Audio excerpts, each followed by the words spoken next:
Hi everyone and welcome back to Autumn of Series 7 in Forza Horizon 5. Today we'll be doing the seasonal championship. It's called Cross Countryside and it's one of the two seasonal champs this week. And the car restrictions today are Off-Road and B-Class, which we already had more than once in Festival Playlist. We've had one for the trial, we've had one for one of the seasonal championships and so on. So I'm not going to be original. I'll take the car that I already have prepared from the previous runs, because if it worked well in trial against unbeatable AIs, and here I am sliding way too wide, which is exactly opposite of what you should do, but we'll get there. So we have the car end-tuned by Hust 3004, which worked really well against unbeatable. No reason for it not to work against highly skilled, and you can see I'm already in third position, and that's the last big corner of this lap, and up in the second.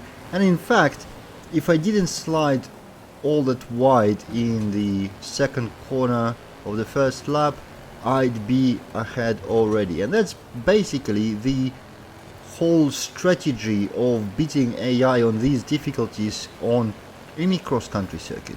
Make sure to not slide wide in the tight corners, and you'll be much faster than AI, even if you don't have a faster car.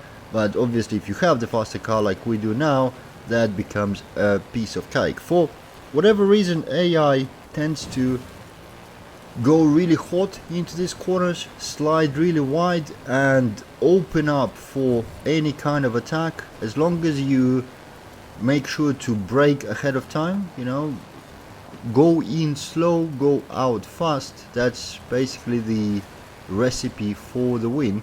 Lean on the inside, make corners a little bit tighter than they are, and you should have no problem whatsoever. I'm a little bit sliding myself, but that's okay. We are already ahead. There's pretty much zero chance for AI to overtake now, and even if they do, it's gonna be a matter of one corner to beat them again. Yeah, pleasant drive. This car is a little bit understeery, so that makes it even more important to slow down ahead of time, you know, start braking early and then position your car correctly for the corner and then smash the throttle and you should be good, no problems at all. The understeerness of this car is only really very evident when you try to turn it in while being on the full throttle. Now these big jumps here, if you're running manual transmission, I recommend shifting down one gear, and that way you'll have a bit better acceleration once you actually land, because these jumps are really big and you smash the ground, slowing down a lot after the jump. Now that's the first race over. Let's go over to the next one. The second race takes place in Herencia cross-country circuit. This championship is a little bit unusual in the sense of having three circuits. Usually we have either two circuits and one sprint, or other way around, two sprints and one circuit.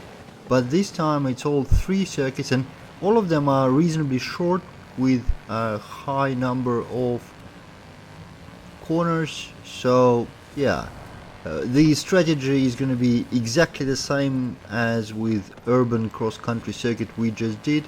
As you can see, just being on the inside of a corner makes me catch up with a whole bunch right away. A bit more contact than I like, but it's a single player cross-country race, so yeah, I guess I'll forgive myself for that. Again, braking before the corner and not letting slide, and we gained another position and two more, maybe three by the end of this corner, right?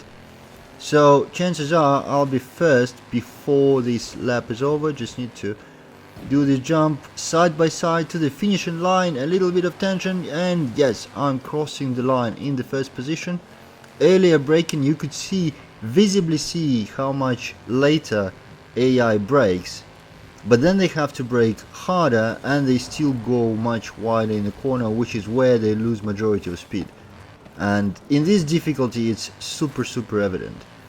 overall, yeah, we discussed it more than once that AI is not very smart, particularly in the corners. They quite often brake too much in the wrong time and so on. So they only really keep up when they have a really high top speed and just go through you on the straights.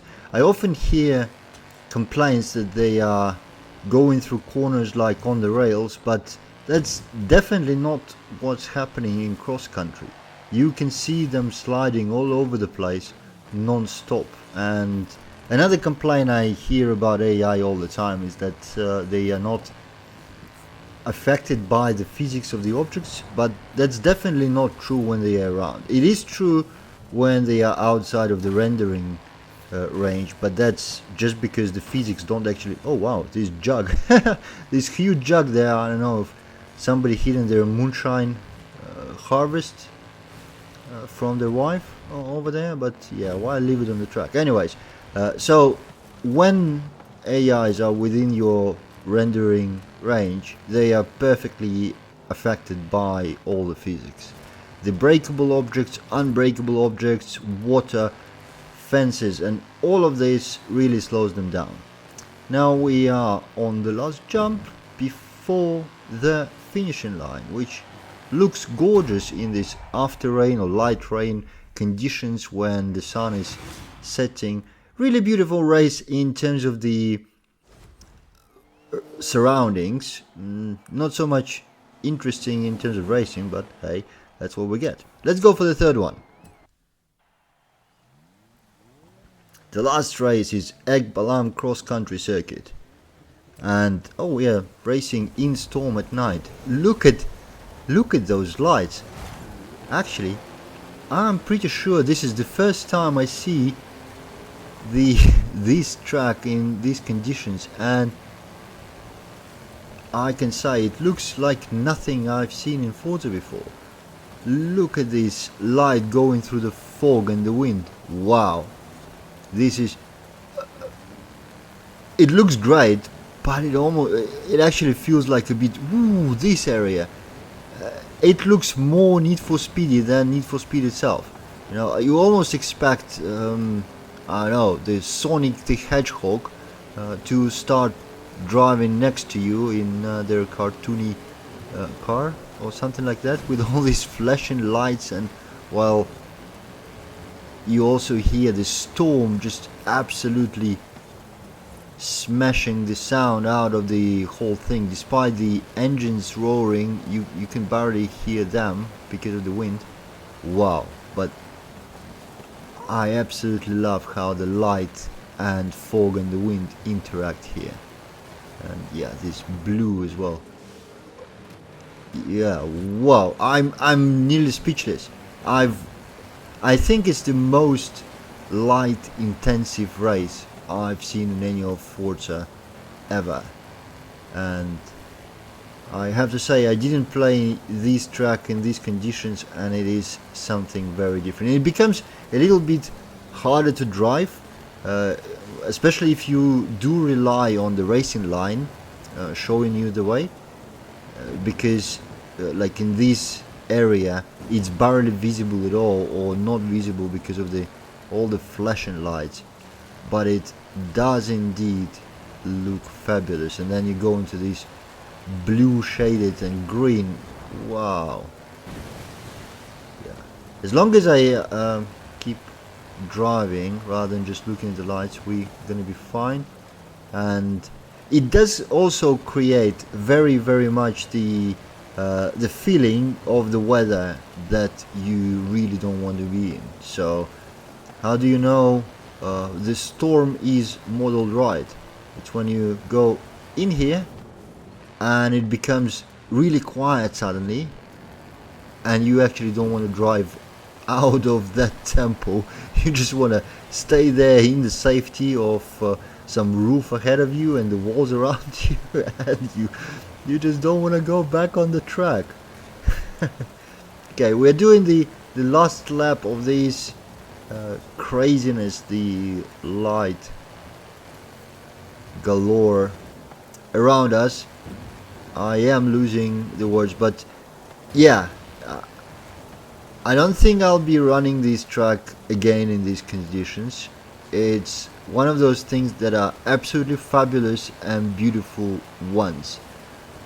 But I have to say I don't want that to be a norm, because that's a little bit too much. I hope nobody playing this track has anything like epilepsy or something like that, because I have a feeling that this sudden intense light change can really screw up somebody's brain if it's already affected by issues like that. And what's more, it's completely unexpected, because you know, when I was joining this race from sunny dry conditions, so suddenly from being in this place, with, you know, the birds singing around and sun shining, and into this night storm and lights, yeah, these people on the stages are cheering up, but I don't know how they stand there.